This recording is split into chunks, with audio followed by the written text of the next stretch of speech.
And on the subject of women's rights, it does bother me that people think of children as something they can either choose to have or prevent themselves from having.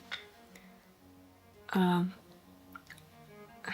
don't like that mentality. I like to think of children as a gift from God, and that He would give as many as He chooses to a married couple.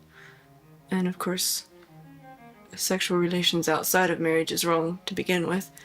But, you know, people do it. But then that's another question. As far as feminism in general, those women who have those attitudes, it's such a selfish attitude that I think persons who think that way will always be unhappy. And sometimes I feel sorry for them. Other times I feel like they're a disgrace to womankind. Hey everybody, Marcus here. So in this video I want to respond to a young man, a commenter from my last video, who was asking whether or not it's necessary to find a virgin to be the mother of his children. And well, clearly the answer is no. I think it's preferable, obviously. It depends also how deeply you buy into Aristotle's concept of telegony. Now, if you're not familiar with telegony, it's a concept that was prevalent in Aristotle's time, which suggested that the past sexual partners of a creature, and this was observed in horses, the past sexual partners actually contribute to the genetic makeup of the subsequent child that is sired then by a subsequent partner. Namely, if the horse had, I don't know, been mated previously with one type of stud, and then with a second type of stud the second time around, the second child would actually possess some of the qualities of the first stud, right? So this is somewhat of a controversial concept, I guess, within biology. It's definitely politically incorrect. However, the Greeks had no political motivation for its existence, so I'd give it some merit, I guess. But nonetheless, it's a controversial subject. So if telegony is a concern for you, then the answer is no, then the woman should be a virgin, so that you have full certainty that no genetic material of past partners could have possibly infiltrated the brain of the woman and contributed to your subsequent children. However, if that's not a major concern to you, then it doesn't really matter as much. I think that the body count of a woman significantly impacts her psychology, the larger number of partners that she has, and that's really what more we're guarding against, as opposed to the biological consequence of it, right? So in that sense, the fewer partners, the better, ultimately, as studies generally indicate. Now, given that, I think the bigger challenge is generally identifying a worthy mother to begin with, and where would one go about actually searching for such a woman. And this is now falling into that dating advice kind of sphere of video, and I guess I don't really want to make that sort of video, but I will offer something that is radical as a solution. But at the same time, I'd actually make a request of the listeners of this video to actually throw in the comments their own suggestions where they still believe that a half-decent woman may be found and identified and what her profile may be like. Now, I'm going to offer the radical solution and also a less radical solution, but one that I think has a number of trade-offs that come with it. So the first radical solution, well, the radical solution, is to join the Amish.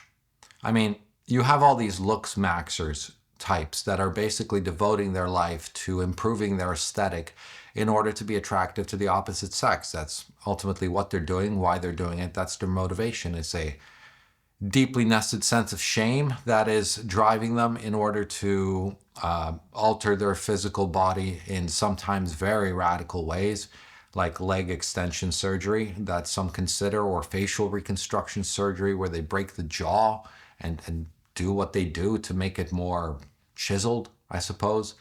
And honestly, if you're one of these people, if you are considering any of these things in a serious manner, namely jaw reconstruction or leg extension, then joining the Amish is actually not more radical at all. It's pretty much on that same kind of sphere. It's a big sacrifice. And in fact, I would say it's a superior choice, considering that you are more likely to have success, and two, you are not actually putting your life and health at risk for possible long-term complication or even short-term complications, because none of these surgeries come without risks. And honestly, I would never have my bones broken just to be a bit taller or anything like that. I would not alter any of my body in that sense, but that's just me. Other people, may take that leap. But if you're open to these extreme suggestions, then indeed, joining the Amish will actually give you decent results. I mean, the Amish ultimately are people who run an isolated community. They don't use modern technology for the most part. I think it depends on the sect and the specific church that the specific group of Amish belong to. And it's not just the Amish, it's also the Mennonites. It's the whole historical background of the Anabaptists, which stemmed from the early Protestant Revolution as well as the early 16th century. So Menno was the name of the priest who, I guess, is attributed to the Mennonite group themselves, Menno Simons. And he was a contemporary of Martin Luther, so they originate kind of from that same vein. They're ethnically, fundamentally German or Dutch. Like Menno was a German priest, Luther was a German priest, as far as I remember. So it would have been European stock, and they're all white, if that means anything, but they're all white. And they tend to live a life of biblical worship in a very specific manner, namely that they take the Bible literally. They have adult baptism as opposed to child baptism and something like Catholicism. And they just do a lot of work and slaving away on, the farm. Basically, it's kind of a homesteading lifestyle. It's a full way of life. It's a commitment to a cause where you will be ultimately cut off from modern society, which I think a lot of people actually like the idea of, that you're not going to have to deal with cell phones or the internet, social media, or the general public at large, but actually get included in this, supportive community. And the Mennonites as well as the Amish do very much support each other as a group. There's no real rich or poor Mennonites in the sense of inside the community. All are fundamentally equally rewarded, as their mainstay way of life is one devoted to God as opposed to the corporeal world. But Mennonites and the Amish are not poor by, secular standards. These people own a lot of land. They have factories sometimes. They can be actually quite rich as individuals. So don't imagine them as being like poor people or anything like that. But their community is very strict as far as the religious practice goes, which means that the women are kept on a short leash. Men as well, of course. The roles are very traditional, very separate. The women take care of the home. They have a standard form of dress. They don't wear makeup. They know how to sew, cook, clean, preserve food, right? They take care of the children. And the average family is, between like 7 to 10 kids, because they don't use contraception. They definitely do not believe in abortion, nor do they believe in divorce. So as far as value-wise, the Mennonites are ultimately what I think most men are looking for, like from the secular world, in terms of a community and in terms of a partner, a lifelong partner in a woman.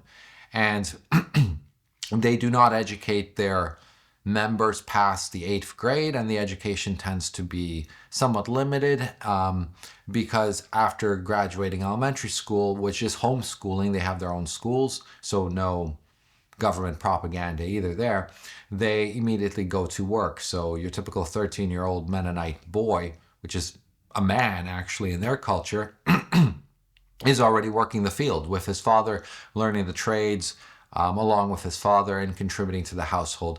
Mennonite boys and girls actually contribute to the household much earlier than that age, but that's kind of where the formal, harder labor actually starts taking place. They tend to marry very young. I think they're allowed to start dating sometime around the age of 16 or 17, and then at 18 or so, they each consent to actually joining the church formally, as they are Anabaptists. They are not technically members of the church, like children are not members of the church, until they willfully accept Jesus Christ into their heart and choose to be baptized and join the community formally. Before that happens, many of these communities have this concept of letting the youth go into the secular world for a time to go do what they need to do to get it out of their system, and then decide whether or not they wish to remain in the secular world or join back into the community. So a predominance of them do return back into the community. So you don't usually have defector Mennonites as a rule, or Amish as a rule. I think the Amish are a bit more exclusive to including foreigners, whereas the Mennonites are more preachy in the sense of they do more recruitment. So they're trying to get more members into the community. So I think you'd have better chance with the Mennonite groups. Now, also, it's important to note that not all of these communities are equal in terms of the restrictions of the use of technology. Some even allow cell phones, but the looser you get, the closer you get to contemporary society. So the lower the quality, I guess, of the people will ultimately be, because of the influence of the greater world, right? But it is an option. And if you do want a large family, if you are not particularly connected to the material world, that you need certain luxuries, and then this way of life might actually be appealing to you. And obviously you can always defect personally at some later stage. Not recommended, because I guess you'll ruin it for other people. But if you're open to extreme solutions, then this is a nice extreme solution that's within reach of, a good deal of people, I would suppose, because I don't think there's a big entry barrier to becoming one of these Mennonites or Amish, other than you have a devotion towards the Bible, right? So there's that.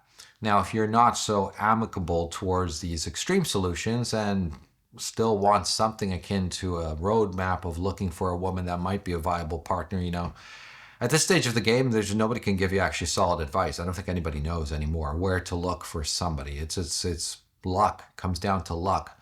However, what I've come to encounter is that because of the social retardation of the youth of today, there isn't as much promiscuity as I think people would like there to be for the sake of internet drama.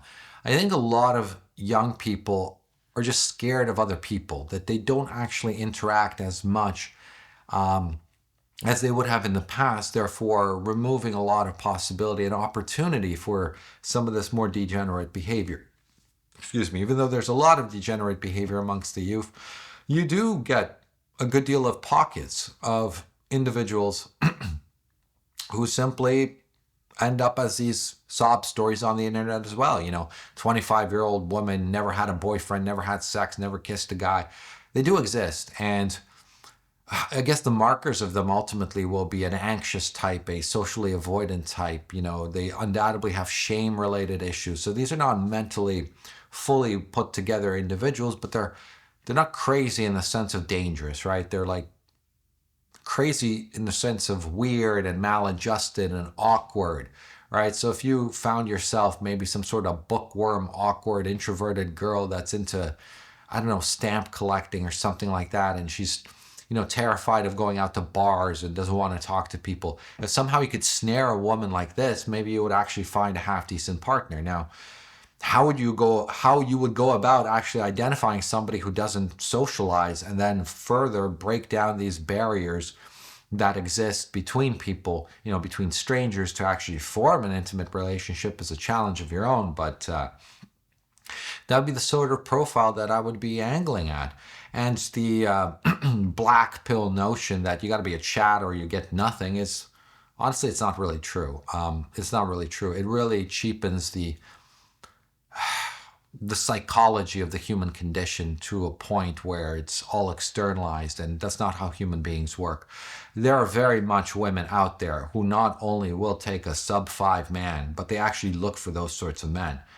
And the reason they do so is because their insecurities are so deeply entrenched, their sense of shame is so deeply entrenched that they could not stomach having a more attractive partner than them. So whatever they are insecure about, these women will try and look for a man that's actually worse than them in that area.